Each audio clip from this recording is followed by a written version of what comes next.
Wherever there are shadows, there are people ready to kick at the darkness until it bleeds daylight. This is Bleeding Daylight with your host, Rodney Olson. Welcome. You can connect with us through our social media links and find many other Bleeding Daylight episodes at bleedingdaylight.net.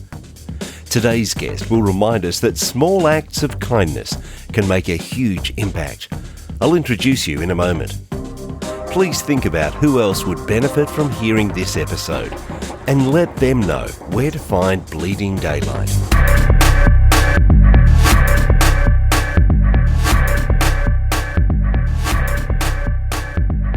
Many of us have faced pivotal moments in life where our decisions can take us down different paths with vastly different outcomes. For Matt Shoup, that moment came while he was handcuffed in the back of a police car at the age of 19, and we'll talk more about that decision later. Matt is a Brazilian jiu-jitsu black belt who has travelled the world, raised an amazing family, and he took his last $100 to build a multi-million-dollar business.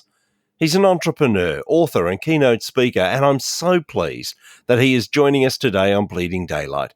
Matt, thank you so much for your time. Hey, thanks for having me here. It's great to be here today. With an introduction like that, we might be forgiven for thinking that life has been going pretty smoothly for you, but I know that that's not always the case. Take us way back to your upbringing. What was life like in your early years? Thanks for asking. And I think, one of the things that I'll preface with is going on podcasts. I've got my bio that I send to the host, and it's all of the highlights, right? All of the great things to give me credibility. But no, life's been a struggle, I think, just for everybody, right? Everybody faces challenges, ups and downs. We all just went through a crazy time with COVID. So no, I'm happy to talk about that. Things that I remember, core memories from my upbringing is I lived in New Jersey, northern New Jersey, on the East Coast here of the U.S. until I was 10. I got in trouble a lot. I got bullied a lot. Didn't really fit in to, a lot of different friend groups or anything like that. So I was kind of an outcast. I was real brilliant, though. I was super smart. So I would excel in school. They didn't keep me busy, so I went and got in trouble. I got bullied a lot too, so I was just really scared of the world. That was one thing that I remember, just always, fearful to go out there and experience the things that I experienced. So we moved out to Colorado from New Jersey. Looking back, what a great decision. A lot of the kids that I ran around with back in the elementary years in New Jersey, they're either dead in prison or they just disappeared. It was a good move that my family made, and my exposure to business and entrepreneurship was at 10 years old. Asked my parents for $200 to buy a boombox, a big radio CD player. They said, no, you have to find a way to make your own money. Sorry. And all I knew how to do at that point was cut grass, right? Mow lawns. I cut my family's grass. They paid me a couple dollars a week. So I just walked up and down the street and learned about business, knocked on doors and mowed lawns. Growing up, though, business became for me a real deep sense of security, certainty, and validation. That was the first time in my life that I really felt validated and appreciated and saw that I brought some kind of value to the world. I would also say growing up, there was no conversation of or an exposure of faith or Jesus or anything like that in my early years. So that did not happen in my family of origin. And that's a real quick flyover of my childhood. You mentioned that you were bullied as a kid. You didn't feel that you fit in. And of course, those early years, we just want to be part of the group. We don't want to feel like we stand out. And I know that led you down some pretty dark paths, didn't it? It did. Yeah, I think, any human, right? That's one of our basic needs on Maslow's hierarchy of needs. We need food and shelter and security, but then just that sense of belonging, right, to a group. And yeah, I didn't feel that. I didn't have that. So, my confidence was wrecked from a very early age. You go out and, I was a goofy looking kid, buck teeth, headgear, very easy target, not confident, real skinny, real easy to pick on. So you have enough of these experiences in the world, and then you start to conclude things about the world, right? Like everybody's out to get you. People deep down are cruel, not loving, things like that. So that will just continue to manifest itself into later years. Same programming, but different things that'll grab hold of you. And so you turn to abusing different substances. Was alcohol. There was drugs. Yeah. How did you slide into that? Never really felt that I fit in. Business was my thing. So when I got into that space, I was kind of a loner. I just went and I worked hard and I made money. But obviously, as you're, getting into middle school, high school, early college years, you need to find a peer group to belong to. And that peer group that I found some relationship with, their Friday, Saturday nights were drinking and drugging. Some other experiences with other like work colleagues, because I ended up then working just hourly jobs at, local restaurants and things like that. So just a lot of those kids like to party. And within that partying, you quote unquote, right, I'm doing air quotes now, you make friends, and those friends are there for you, but they're there to party with you. And that's what I did. So was it a case of using the alcohol and drugs to numb the pain, or to feel that you fit in with this group of people who were also doing these things? Or do you think it was a combination of both? I would say absolutely. Yeah, it was absolutely both. That acceptance and validation happens because you're doing the drinking. If you're not going out doing the drinking and the partying, then you're not part of that group, and then you're not accepted. And then that brings up, so it's a cycle. And I don't know if there was one more than the other. Again, like when you get into that, that's now another idol. It's another thing that you find some certainty and security in, and obviously it chemically changes your body, and you just do stupid things when you're doing that. We've kept listeners in suspense for perhaps long enough, because I mentioned in the introduction that there was some incident in the back of a police car while you're handcuffed. Tell me how you got into that situation in the first place. I will. Can I back up? Because I think that moment in the police car was a super pivotal moment in my faith journey. But just kind of leading up to that, to kind of lay some groundwork and perspective, is my first exposure that I remember to any conversation about God, about Christianity, about Jesus, was early high school. Had a couple of friends, and they were, I called them the Bible thumping twins. It was twin brothers. They were all about Jesus. It was their life. It was everything. They invite me to Bible study, and I didn't really know what this was about. I heard rumors, right, that Christians are very judgmental and things like that. So I get invited to a Bible study, and I go in there, and they look at me. They're like, "Who's this guy over here?" And they have this icebreaker question. And the icebreaker question, and remember, I'm 14, ninth grade in high school. They say to the new kids there in front of everybody, they bring them up in front of the room, and they say, "Are you a buncher or a folder?" And I looked back, I said, what are you? And you're laughing because you get it, right? So you know what they're asking. The big questions of life. The big questions of life. I'm standing there. I go, "Look, you guys are a little odd, a little different. I know I am too. And I'm not comfortable answering that." So I didn't answer anything. And they said, "Well, then you can't be here with us tonight." And I said, "What?" I go, "This is not a group I want to be a part of." You think of the game of American football, right? You start at a particular place on the field, and your goal is to drive down the field play by play, experience by experience. And, my faith journey, I just compare it to that analogy, is I started really far down the field, no exposure, got into drugs and alcohol. Then I start having these negative experiences with people who are Christian. They're judging me. They're not accepting me. And it's just continuing to build this pattern and belief that I don't belong, that I'm not accepted. And I definitely don't want to hang out with you Christians. As I'm drugging and drinking in college, another core memory of that is walking home drunk every Friday night. And this guy across the dorm halls having a Bible study, sitting there reading the Bible, singing worship music. And not once did he invite me in to be part of the Bible study. He waited for me to walk by. He'd stop. He'd call out my name at the door and say, "Oh, are you drunk again tonight?" And very judgmental.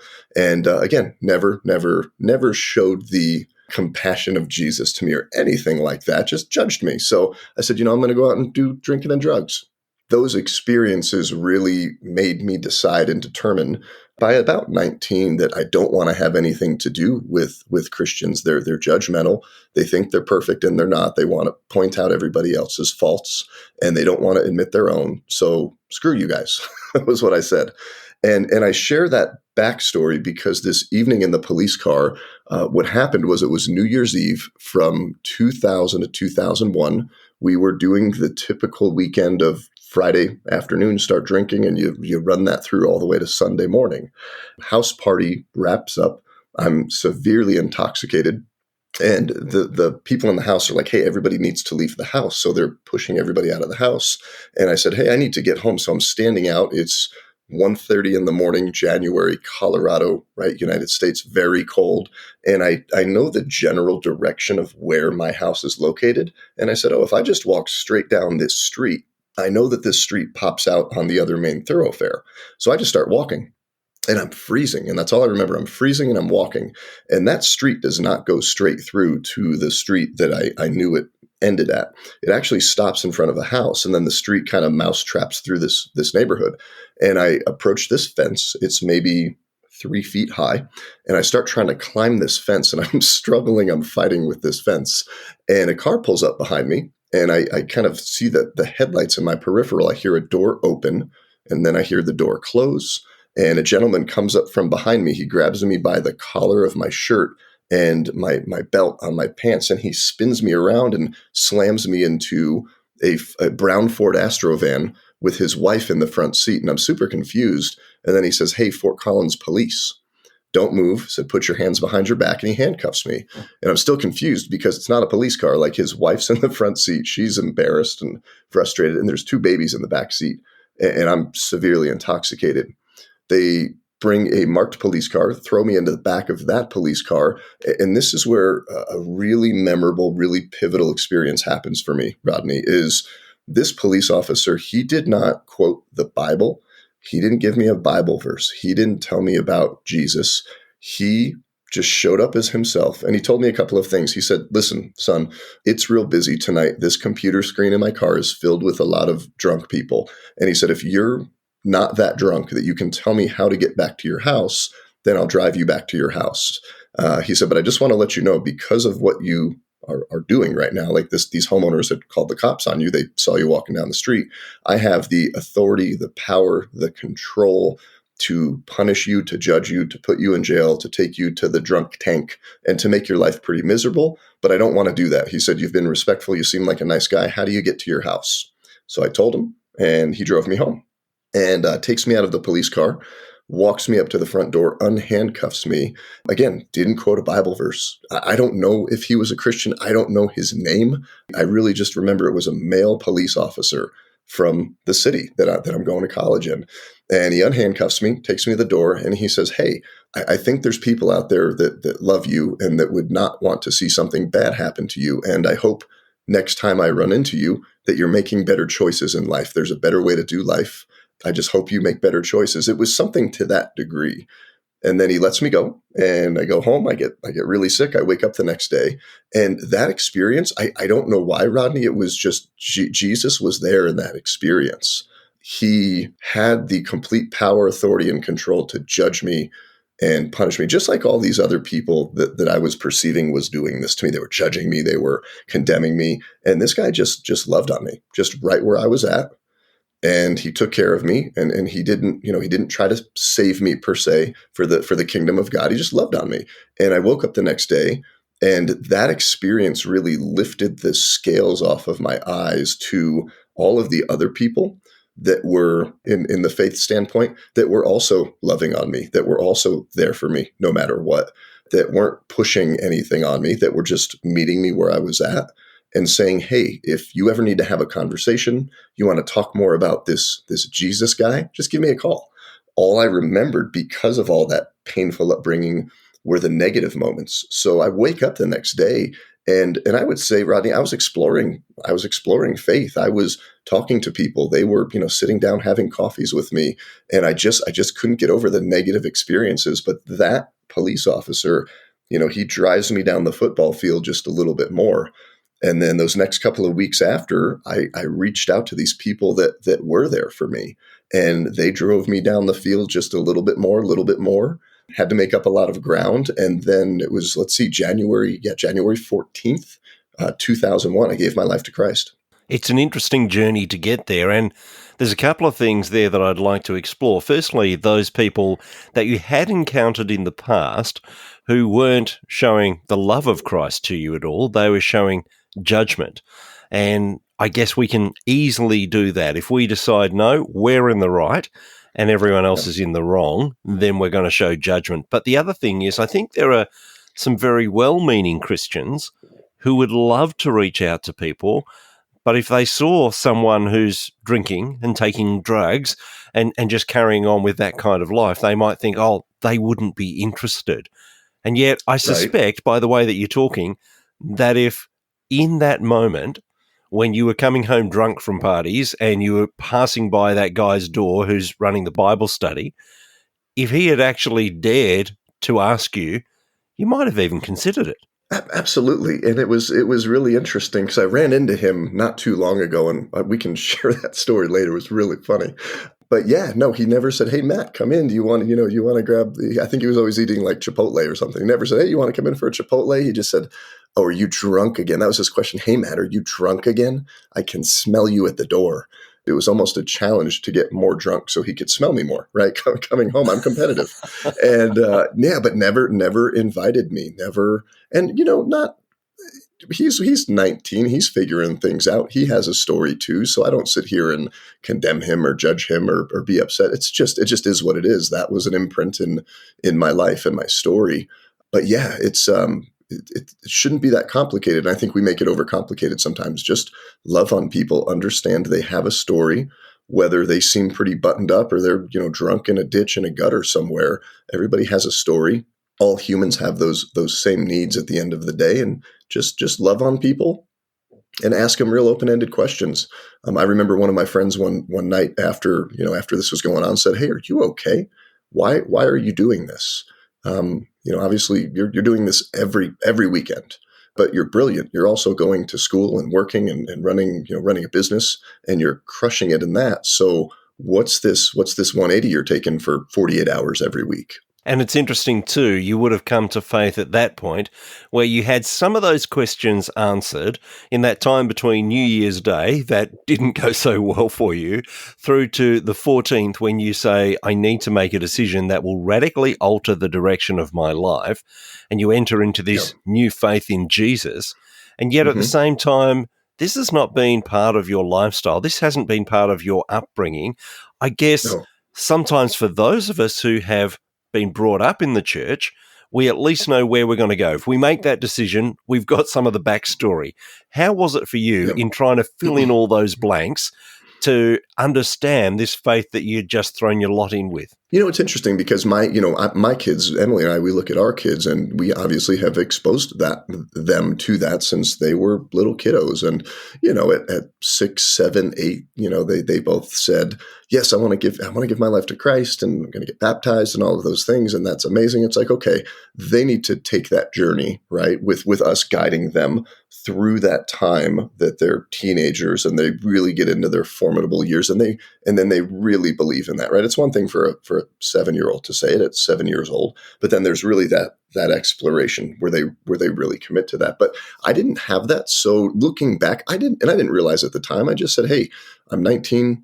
2 Corinthians 5:17, anybody in Christ is a new creation. Old has gone, new has come. So there was that transformative moment for me. And I didn't really think of like, here's the ground I need to make up or ground I need to cover. I just started jumping in and digging in. And I don't think going back that I wish I would have had it different. I wouldn't trade or exchange that story because I think my story really helps and relates to people. I mean, Jesus went out and was looking for and searching for and healing and saving the lost and the sick. So I appreciate my story and I'm very thankful for it. What about the friends that you'd been out drinking with most weekends? What did they think of this change in your direction? It's really funny because, the plans for the next weekend were, it's like, what am I going to do? Because I know I'm not supposed to be doing this, right? I have this whole new life and I didn't change my friend group. So the people that I was running around with, they were still doing the same things. And I would share too, like for me, the drugs stopped immediately. The minute I gave my life to Christ, didn't touch a drug again. The drinking didn't, though. I would go out and try to justify, well, I'm not going to go have 15 drinks and then fall down in the street. I'm going to go have 6, right? So that's where that started. That was the maturity level I was at. It was just this interesting journey of still being with friend groups, and some of my friends were other Christians too, believe it or not. And we were out just going through this journey together. That was the true reality of it. Never touched a drug again, and the drinking thing I would say it tapered off through the end of college. I went over to Spain for a semester, so.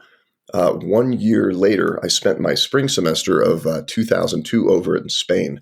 That was a really great time for me to step away from everything and everybody that I knew here in the States and really just be on my own and, figure out my faith, just figure out who I was as a man. So that was a really great time. But that time from 14th of January 01 to, beginning of January 02, it was just it was an interesting time of just being in this back and forth space. Tell me about that time in Spain, because I know that that's left a huge imprint on your life. I started studying Spanish in middle and high school, and then I did some elementary tutoring in high school and ended up doing translating for Spanish-speaking families. There was a big population of them there at the school. Spanish just came easy to me, so I said, I'm going to go to CSU College, Colorado State. Everybody's going to college. That's just what you do. I'm going to minor in Spanish, and we'll see what happens with the rest. And Spanish professor, I have to give a huge shout out to her. Her name's Maria del Mar. She comes up to me at the end of Spanish culture class every day. She'd always correct my papers. She's like, here's all the red marks on your papers. You need to say this, not that. She goes, but you need to go to Spain. You need to check out my beautiful country. And here's what she says to me. There's beautiful women and sangria and partying. She didn't say like, hey, there's history, culture, and you're going to learn the language more. She goes, you'll learn the language, but you need to go check out Spain. So I just sign up on a whim. And I go over there for 5 months. I live with a family, but for me, it was an escape. So in one aspect, it was an escape. I was very tied down to business, Matt. I was working with a college painting company, had never really flown the nest or left the nest per se from family of origin. They were close by. I was with them a lot. So I had this bubble of experiences here. And I thought that was the only world that existed. So when I go over there, I fell in love with the country, the people, the language. Host family I stayed with was amazing. It was interesting because my faith was tested there. They're very, very Roman Catholic over there. So they would ask you, are you Catholic? I said, no. They go, what are you, Jewish? Are you Muslim? I said, no, I'm Christian. They go, so you're Catholic? I said, no, I'm Christian. They go, oh, so you're Protestant. So just interesting dynamic and conversations over there. But it was a great time to be alone and have space to find myself as just a man, as a student, and as a new believer. And then when did family begin for you? When did you meet the love of your life and decide this is going to be part of my life going forward?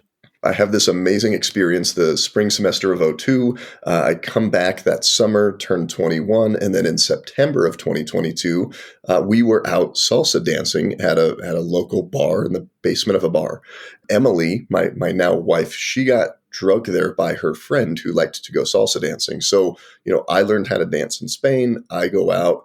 Emily's there, doesn't want to be there, and her roommate, who I knew, introduces us. And for me, it was love at first sight. She goes, hey, I'm Emily. I said, hey, I'm Matt. I think I'm going to marry you one day, is what I'm thinking. And then she was being bothered by this group of guys. They're asking her to dance, and she didn't dance. She didn't want to dance. And she goes, hey, will you be my fake boyfriend for tonight? I'm like, I'll be your real boyfriend forever. So we meet, and she didn't fall in love right away.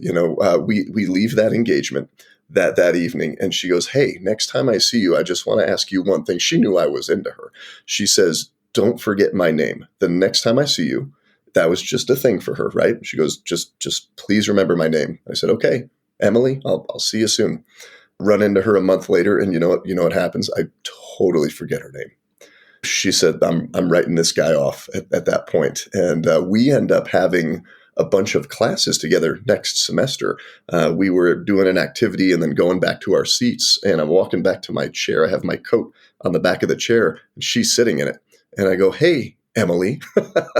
And she goes, oh, hey, Matt. And then we just hit it off from there. And that's where things started.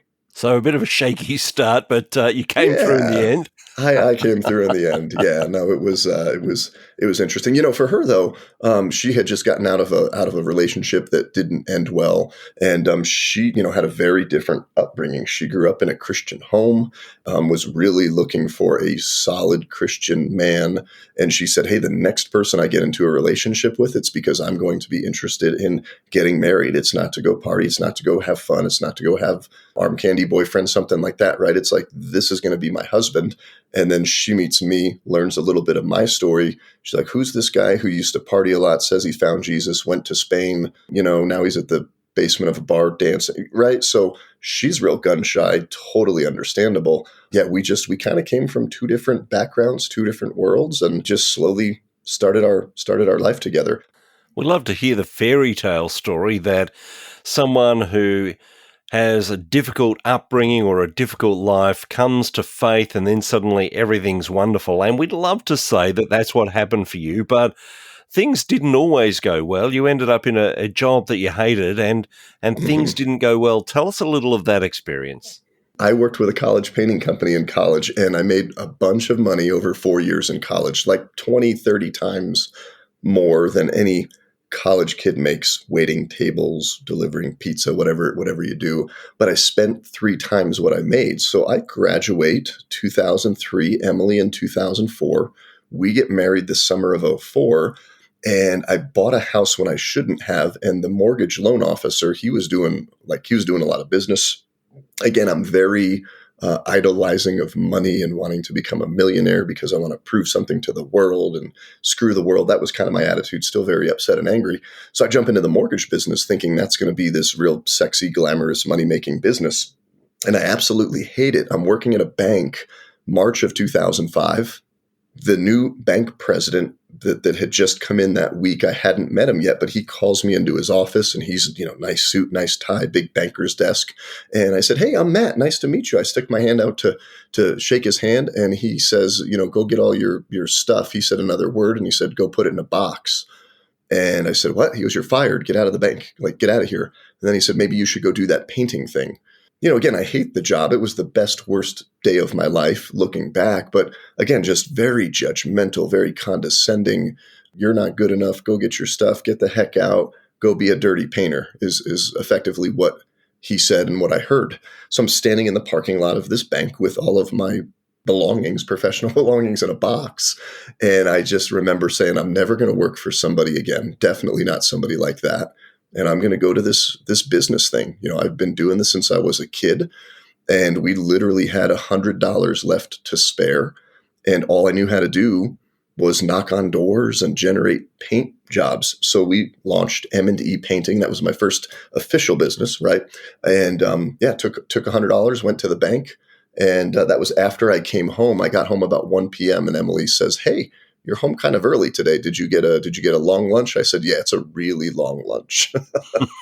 Like a not coming back after lunch. And she said, "You know what? I love you. I believe in you. You've got this." Like, went out and we did about $500,000 worth of business our first year. But I'll tell you what, I was angry, because the whole business story, right? When I speak to the business world, went from nothing, rags to riches, work hard, but all this stuff. It's great. It's true. I did. I worked my butt off. I was so angry. I was so hurt. I had so much to prove. I was so focused on money and thinking that, big business Matt, that's going to take care of some of these hurts and pains and traumas. And you can build a business with that. Like, you can build something big, not necessarily great, but you can build something with that. And that only takes you so far. That really caught up with me a few years into business because nobody wanted to work for me. Nobody wanted to stay there. I was an awful boss to work for. You worked for me. I'm the boss. You do what I say. You make me money or you don't work here. That's not what business is all about at all. And you got to be the sort of boss that you didn't like to work for, which is why you decided to work for yourself. Yeah, it was really funny. So I'm a very type A, very direct, very assertive. Not too many people can tell me what to do. I just take charge. That's what I do, and I power up a lot in the face of stress and adversity. Whether that was real or that was a put on facade, that's how I presented myself. So there weren't too many people that could really tell me how it was. And I was working with a business coach, and this guy was just a big, physically big human, ex-military, no nonsense, no BS kind of guy.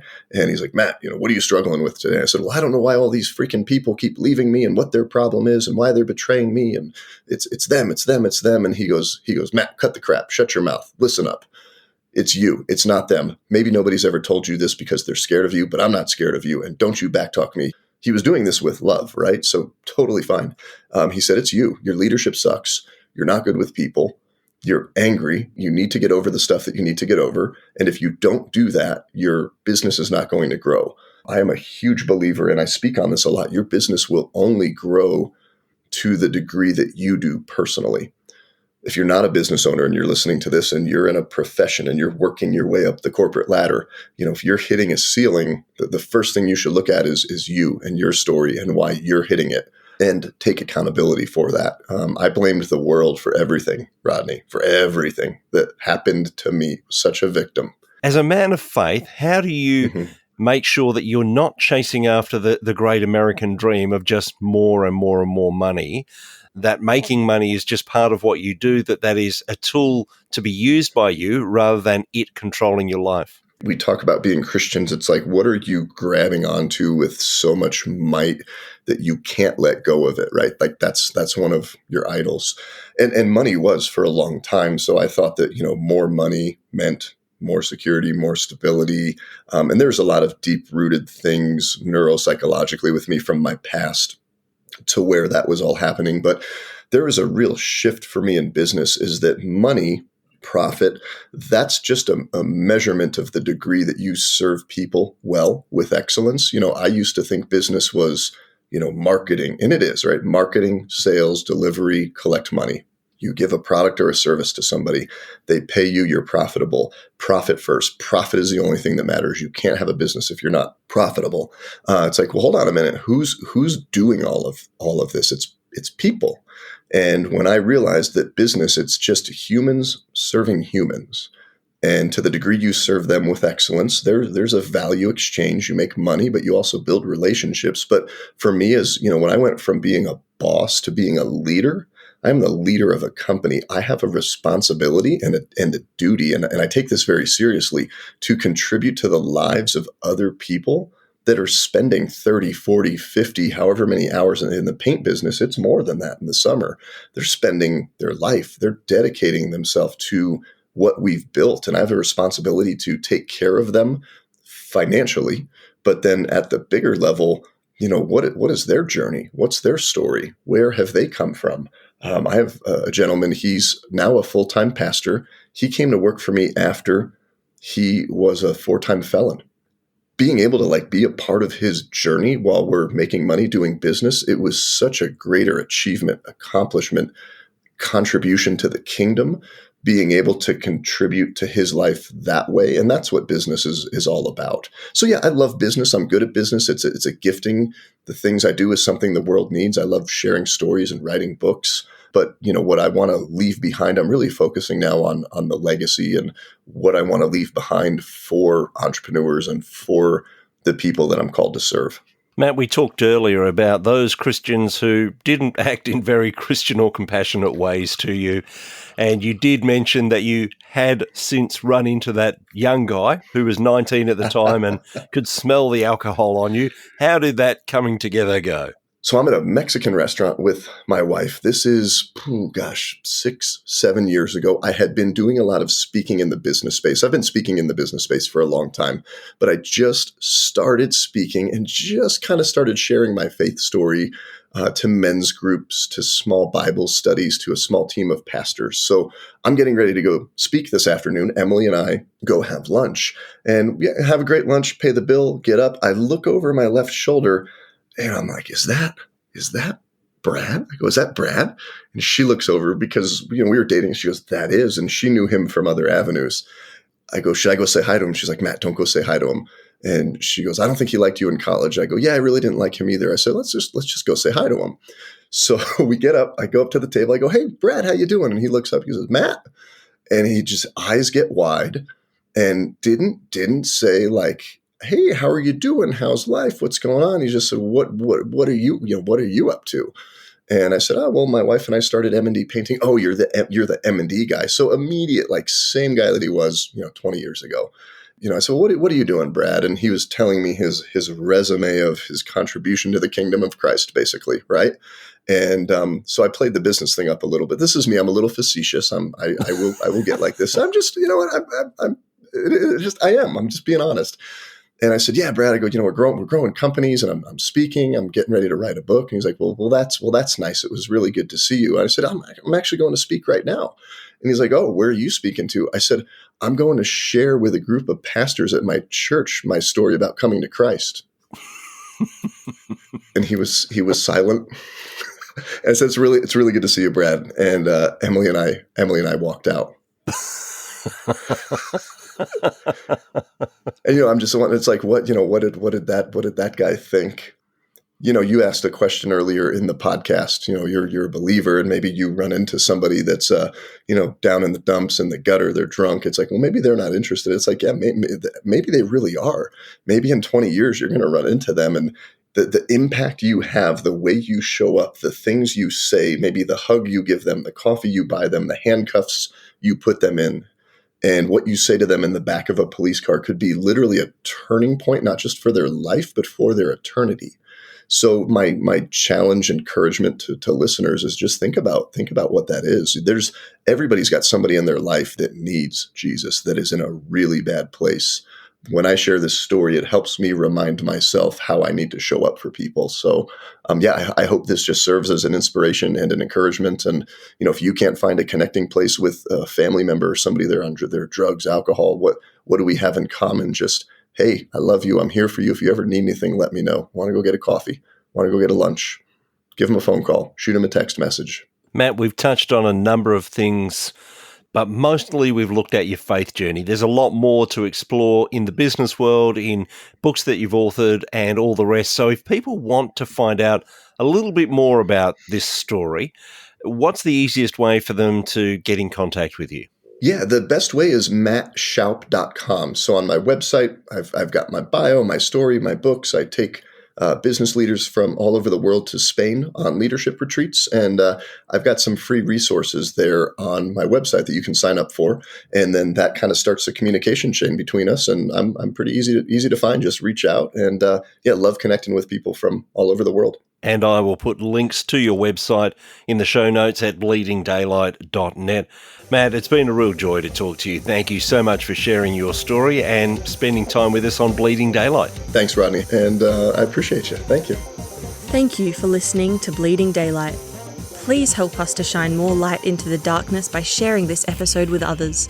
For further details and more episodes, please visit bleedingdaylight.net.